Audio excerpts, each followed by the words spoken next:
Yohanes pasal 20. Kebangkitan Yesus.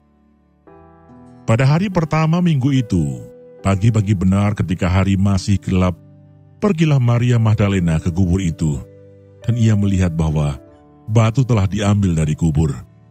Ia berlari-lari mendapatkan Simon Petrus dan murid yang lain yang dikasihi Yesus, dan berkata kepada mereka, "Tuhan telah diambil orang dari kuburnya, dan kami tidak tahu di mana ia diletakkan." Maka berangkatlah Petrus dan murid yang lain itu ke kubur. Keduanya berlari bersama-sama. Tetapi murid yang lain itu berlari lebih cepat daripada Petrus, sehingga lebih dahulu sampai di kubur. Ia menjenguk ke dalam dan melihat kain kapan terletak di tanah.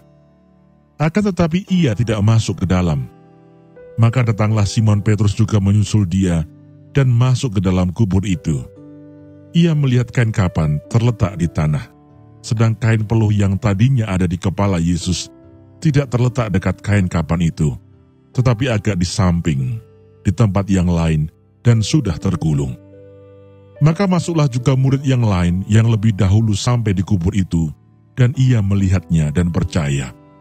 Sebab selama itu mereka belum mengerti isi kitab suci yang mengatakan bahwa ia harus bangkit dari antara orang mati.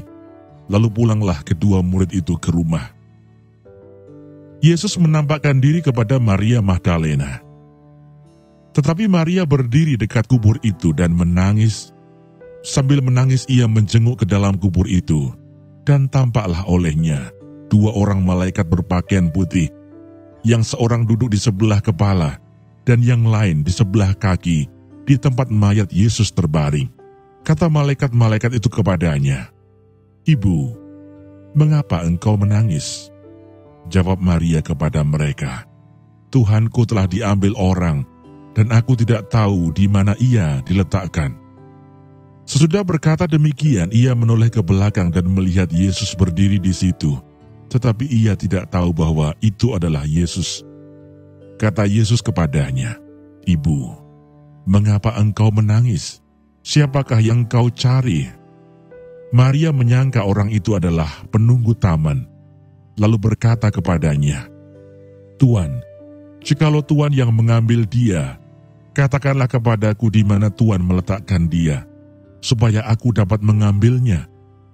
Kata Yesus kepadanya, "Maria." Maria berpaling dan berkata kepadanya dalam bahasa Ibrani, "Rabuni," artinya guru. Kata Yesus kepadanya, "Janganlah engkau memegang aku, sebab aku belum pergi kepada Bapa. Tetapi pergilah kepada saudara-saudaraku dan katakanlah kepada mereka, bahwa sekarang aku akan pergi kepada Bapakku dan Bapamu, kepada Allahku dan Allahmu." Maria Magdalena pergi dan berkata kepada murid-murid, "Aku telah melihat Tuhan," dan juga bahwa Dia yang mengatakan hal-hal itu kepadanya. Yesus menampakkan diri kepada murid-muridnya. Ketika hari sudah malam pada hari pertama minggu itu, berkumpullah murid-murid Yesus di suatu tempat dengan pintu-pintu yang terkunci, karena mereka takut kepada orang-orang Yahudi. Pada waktu itu datanglah Yesus dan berdiri di tengah-tengah mereka dan berkata, "Damai sejahtera bagi kamu." Dan sesudah berkata demikian, ia menunjukkan tangannya dan lambungnya kepada mereka. Murid-murid itu bersukacita ketika mereka melihat Tuhan. Maka kata Yesus sekali lagi, "Damai sejahtera bagi kamu.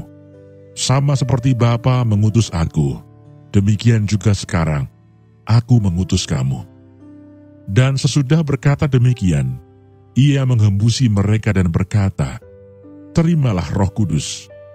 Jikalau kamu mengampuni dosa orang, dosanya diampuni. Dan jikalau kamu menyatakan dosa orang tetap ada, dosanya tetap ada." Yesus menampakkan diri kepada Thomas. Tetapi Thomas, seorang dari ke-12 murid itu, yang disebut Didimus, tidak ada bersama-sama mereka ketika Yesus datang ke situ. Maka kata murid-murid yang lain itu kepadanya, "Kami telah melihat Tuhan." Tetapi Thomas berkata kepada mereka, "Sebelum aku melihat bekas paku pada tangannya, dan sebelum aku mencucukkan jariku ke dalam bekas paku itu, dan mencucukkan tanganku ke dalam lambungnya, sekali-kali aku tidak akan percaya." 8 hari kemudian murid-murid Yesus berada kembali dalam rumah itu, dan Thomas bersama-sama dengan mereka. Sementara pintu-pintu terkunci, Yesus datang dan ia berdiri di tengah-tengah mereka dan berkata, "Damai sejahtera bagi kamu." Kemudian ia berkata kepada Thomas, "Taruhlah jarimu di sini dan lihatlah tanganku. Ulurkanlah tanganmu dan cucukkanlah ke dalam lambungku. Dan jangan engkau tidak percaya lagi, melainkan percayalah." Thomas menjawab dia, "Ya Tuhanku dan Allahku." Kata Yesus kepadanya, "Karena engkau telah melihat aku, maka engkau percaya. Berbahagialah mereka yang tidak melihat, namun percaya." Maksudnya Injil ini dicatat. Memang masih banyak tanda lain yang dibuat Yesus di depan mata murid-muridnya yang tidak tercatat dalam kitab ini. Tetapi semua yang tercantum di sini telah dicatat supaya kamu percaya bahwa Yesuslah Mesias Anak Allah, dan supaya kamu oleh imanmu memperoleh hidup dalam namanya.